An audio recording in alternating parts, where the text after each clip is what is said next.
আশা করি এই ঘটনাটি আপনাদের ভালো লাগবে। অবশ্য তো বেশি কথা না বলে ঘটনাটি শুরু করছি। 2 দিন আগে বাড়ি কিনেছিলেন অঘোরনাথ বাবু।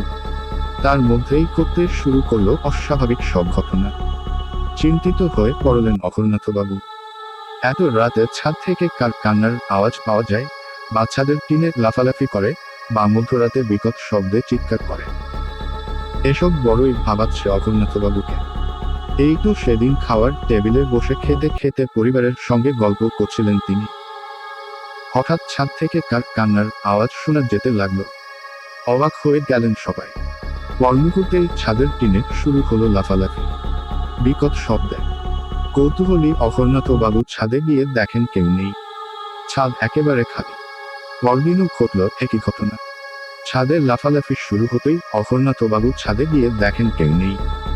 সবাই ভেবে নিলেন যে কোনো কাক এসে ছাদের টিনে লাফালাফি করে উড়ে চলে যায়। কিন্তু কাক এসে লাফালাফি করলে এত বড় আওয়াজ হওয়ার কথা না। তবে লাফালাফি করার আওয়াজটা অনেক বড়, কান একেবারে জ্বালাপালা করে দেয়। কিন্তু সবাই ব্যাপারটা নিয়ে ভালোমতো মাথা ঘামায়নি। যার ফলে আজ রাতেই ঘটে যায় মস্ত বড় এক ঘটনা। মধ্যরাত। সবাই ঘুমোচ্ছিলেন যে যার রুমে। একা একা ঘরে ঘুমোচ্ছিল অঘোরনাথ বাবুর একমাত্র ছেলে 15 বছর বয়সী অরুণ। কিছুক্ষণ পরেই শুরু হলো লাফালাফির আওয়াজ। জেগে উঠল অরুণ। বুঝতে পারল আওয়াজটা কোথা থেকে আসছে। একটু ভয় ভয় করতে লাগলো তার। শেষে কৌতূহল দমাতে না পেরে ছাদে উঠল অরুণ। ছাদে ঘুটঘুটে অন্ধকার। চারদিকে চাঁদের ঝাপসা আলোয় কিছুই স্পষ্ট দেখা যাচ্ছে না। এদিক ওদিক চোখ বোলাল অরুণ। হঠাৎ দেখল ছাদের রেলিংয়ের উপর দাঁড়িয়ে আছে এক মেয়ে। লাল শাড়ি পরা, তার সমবয়সী হবে। মেয়েটির পায়ের দিকে তাকাতেই চমকে উঠল অরুণ। মেয়েটি রেলিংয়ের উপর দাঁড়িয়ে আছে, তার পায়ের 2 আঙুলের ওপর ভর করে। যে কোনো সময় পরে যেতে পারে। অরুণ জিজ্ঞেস করল, কে তুমি? এখানে কেন? কোনো উত্তর এলো না। আবার প্রশ্ন করল অরুণ, কে তুমি? এবারও কোনো জবাব এলো না। তবে এবার মেয়েটি ঘুরে তাকালো। অরুণ তাকে দেখেই অবাক হয়ে গেল। এ কেমন চেহারা! পুরো গালে রক্ত, মুখটা বিকৃত হয়ে গেছে রক্তে। হঠাৎ অরুণের সামনে চলে এলো মেয়েটি।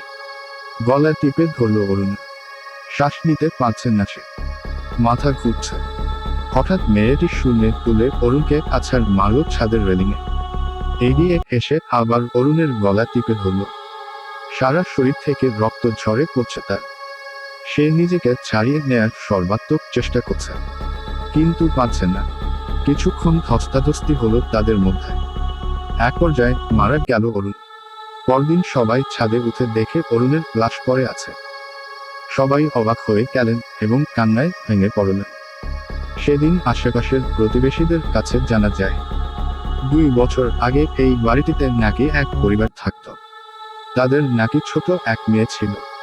তার সবচেয়ে প্রিয় ছিল লাল শাড়ি। সবসময় সে লাল শাড়ি পরে থাকত। একদিন লাল শাড়ি পরে নাকি সে ছাদে লাফালাফি করছিল। হঠাৎ ছাদ থেকে পড়ে মারা গেল সে। অকাল মৃত্যুতে ওই মেয়েটির আত্মা নাকি এখনো ওই বাড়িটিতে ঘুরে বেড়ায়। সবকিছু জেনে অঘোরনাথ বাবু বুঝতে পারলেন এই বাড়িটিতে তারা আর থাকতে পারবেন না। ওই ছোট্ট আত্মাটি তাদের শান্তি দিবে না। তবে এসব কথাগুলো তারা যদি আগে জানতে পারত তাহলে আগেই বাড়ি ছেড়ে চলে যেত। অরুণকে মরতেও হতো না, সে আজ বেঁচে থাকত। হতাশায় ভেঙে পড়লেন অঘোরনাথ বাবু আর তার স্ত্রী। ঘর তাদের খালি হয়ে গেল। পরদিন তারা বাড়িটা ত্যাগ করলেন। এই দ্বিতীয় গল্পটিও আপনাদের ভালো লাগবে অবশ্যই। আমি ঘটনাটি শুরু করছি তাহলে। তখন গরমকাল চলছে। মামাতো ভাই খুলনাতে থাকে। ভাবি প্রায় সময়েই ফোনে একেবারে কানটা ঝালাফালা করে দেয় খুলনায় আসার জন্য। পড়াশোনা চলাকালীন অনার্স একসাথেই আমরা ঢাকা বিশ্ববিদ্যালয় থেকে পাশ করি। মামাতো ভাই অন্য ডিপার্টমেন্টে থাকলেও আমার এই বান্ধবীটার সাথে চুটিয়ে প্রেম করেছে 4 বছর। পরে ফলশ্রুতিতে বিয়ে। এখন চাকুরির সুবাদে দুজনেই খুলনাতে। অবশ্য আমি এখনো বিয়ে করিনি। তবে অতি শীঘ্রই হয়তো ফান্দে পড়তে হতে পারে। মামা মাতো ভাই আর বান্ধবী ভাবির প্যানানির জন্য অফিস থেকে কিছুদিনের ছুটি নিলাম। ফোনে ওদেরকে বললাম আমি আগামীকালই খুলনা আসছি। যাক, প্ল্যান মতো সব ঠিকঠাক করে গুছিয়ে নিলাম। ভাবলাম রাতেই রওনা হব, কারণ একে তো গরমকাল, তার উপর দিনের বেলাতে প্রখর রোদ। ড্রাইভারকে ঠিকঠাক ভাবে বলে দিলাম আমি আজ রাতেই খুলনা রওনা হচ্ছি। সন্ধ্যায় খাবার খাওয়ার পর মা আমাকে যথারীতি সাবধানতার উপদেশ বাণী দিতে লাগলো, সাথে একটা মাদুলিও দিল। আমি তো ওটা দেখে অবাক হয়ে গেছে।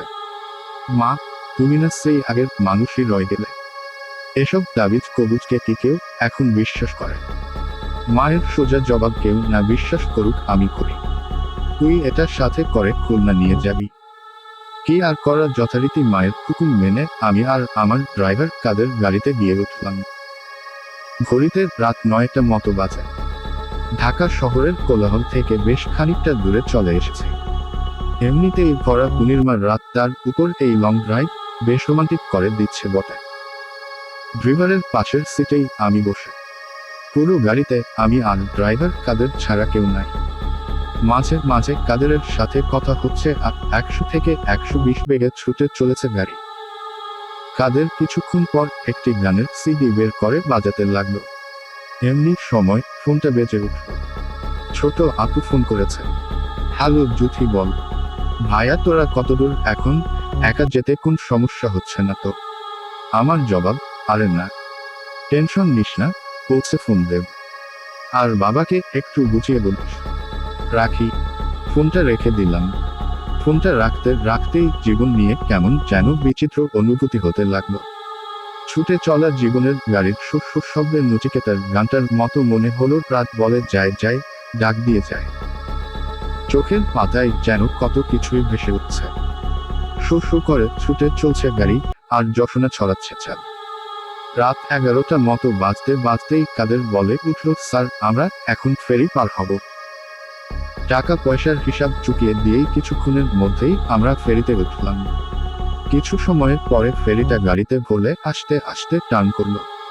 তারপর এক সময় মাছ নদীতে। যশোনা ভরা চাঁদনির রাতে এই নদীর পানি যেন অপরূপ রূপের শোভা ছড়াতে লাগলো। কাদের বলল, স্যার দেখছেন কত সুন্দর লাগছে চাঁদ আর নদীর পানির ঢেউগুলোকে। আমরা ফেরি পার হয়ে গেছি। আবারও হাইওয়েতে ছুটতে শুরু করেছে আমাদের গাড়ি। কিছু দূর পর পর একটি দুটি গাড়ির হেডলাইট দেখা যাচ্ছে। আমার চোখটা কেমন অবশ অবশ লাগছে। গাড়ির ছিটেই হেলান দিলাম চোখ বুঝে। কিছু দূর যেই হঠাৎ করেই কাদের গাড়ির ব্রেকটা এমন ভাবে ধরলো যেন পুরো গাড়িটাই উল্টে পড়ে যাবার মতো অবস্থা। এই কি হয়েছে কাদের, এত জোরে কি গাড়ির ব্রেক ধরে কেউ? কাদেরের জবাব, স্যার আমার দোষ না, ওনার জন্যই সবকিছু। এবার আমি আস্তে আস্তে গাড়ির সামনে তাকিয়ে দেখি একটি 20 থেকে 22 বছরের মেয়ে একটা বাচ্চা কোলে করে দাঁড়িয়ে আছে। ঘড়িতে রাত 1টা। মেয়েটি সাদা শাড়ি পরে আছে। তার আঁচলের এক অংশ মাটির সাথে গড়াগড়ি খাচ্ছে। চুলগুলো এলোমেলো আর কান্না ভেজা চোখ।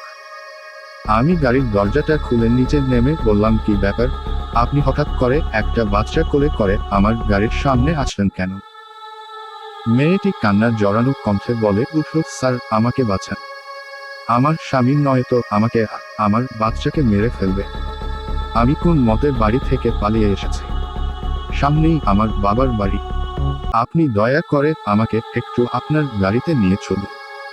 আমি বললাম, দেখুন আপনি পথ থেকে সরে দাঁড়ান, আমি আপনাকে গাড়িতে নিতে পারবো না।